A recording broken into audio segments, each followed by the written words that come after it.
parênteses, sou obrigado a isso, porque eu respeito muito o meu público. O nosso público, Diego, é desde as regiões Alphaville, Chique, sou muito grato pela audiência, mas principalmente lá na periferia das cidades.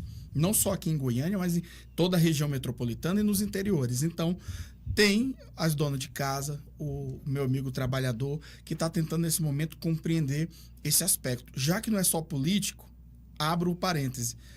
Eduardo Bolsonaro e Jair Messias Bolsonaro seriam, então, não culpados desse tarifaço? Haja visto que a esquerda tem culpado o ex-presidente, que não tem poder algum, inclusive está com uma tornozeleira agora eletrônica, imposta pela Polícia Federal através do Supremo Tribunal Federal, mais especificamente do ministro Alexandre de Moraes. Tudo isso por conta ali daquele processo que nós não vamos entrar aqui, né, em relação ao ex-presidente, mas há acusações, inclusive no próprio pronunciamento oficial do presidente Luiz Inácio Lula da Silva, dizendo que políticos brasileiros estariam comemorando, sinalizando que Jair Bolsonaro estaria feliz com o tarifaço. Isso não é, de fato, uma verdade absoluta ou somente em partes? Eu acredito que não existe verdade absoluta nessa situação. E uma das coisas que a gente tem que, como eu disse no início, ter responsabilidade em comentar é isso. Como profissional da economia, eu não posso e jamais falaria que a culpa é política, porque ela não é. Né? Somente a pessoa que sabe do assunto superficialmente colocaria a culpa extremamente na política. Unicamente na política e na atuação do Eduardo Bolsonaro, de ir lá no pezinho do ouvido do Trump e falar. Eu falaria mais, Dani. Eu acredito que, às vezes, essa situação brasileira, ela foi só uma brecha para a economia americana entrar onde queria, e tem apoio do povo, de muita gente que é favorável ao Jair Bolsonaro e ao filho dele. Assim, o que a gente tem que prestar atenção é que, assim, o pensamento brasileiro, burguês, né, ele tem uma raiz histórica. Ele tem uma raiz histórica, porque, assim, essa história do neocolonialismo que a gente chama, né, vou explicar de uma forma fácil de entender. É como se a gente tivesse comprado a cartilha do jeito de crescer americano. Nós compramos essa cartilha, e é verdade.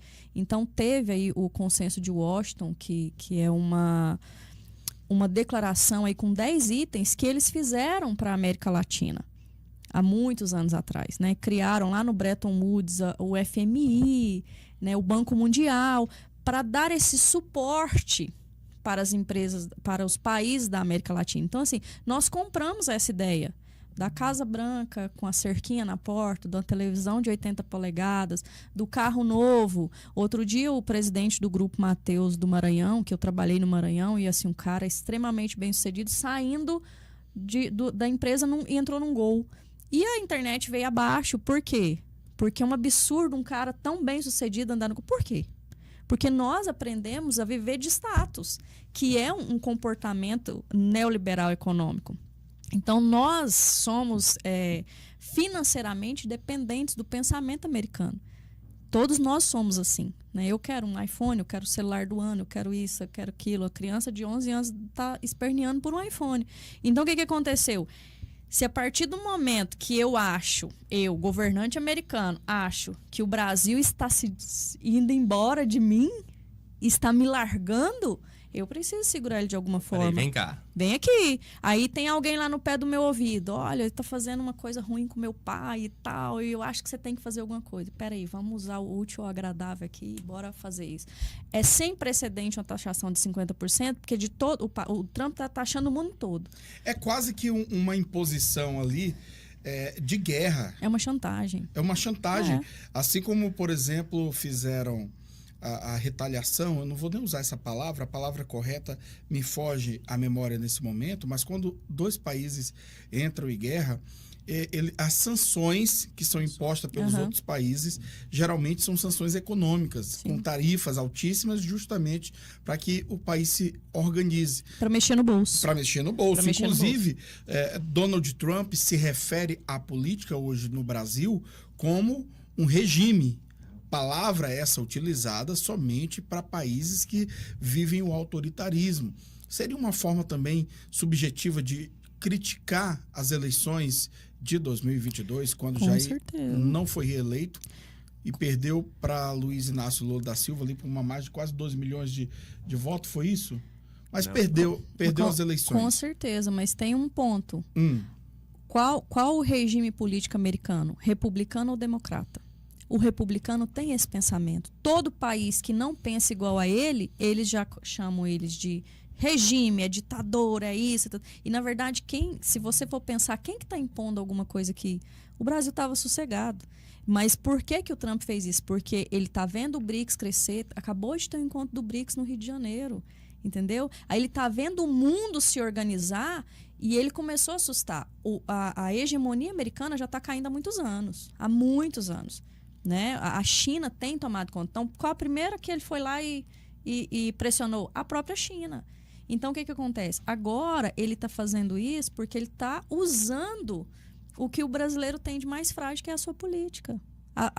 Hoje, a fragilidade brasileira é a política. E ela mexeu com os ânimos de todo mundo. Eu sou de um lado e você é de outro, e ponto final. Se eu não concordo com isso, se eu não concordo com aquilo, e pronto, a gente nem vai ser mais amigo, a gente não é nem parente. As famílias brigaram por política. Então, isso mostra uma vulnerabilidade que um estrategista vai identificar e vai usar a seu favor.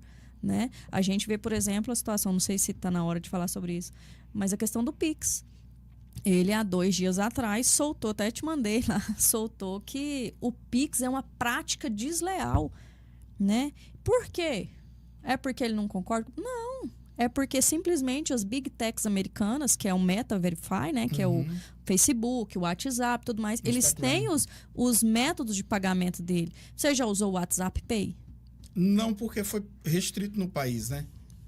E diga-se de passagem, foi restrito assim que o Pix acendeu. Então, como opção... Mas você pode usar. Pode usar. Pode usar. Tem o Google Pay, tem o WhatsApp Pay.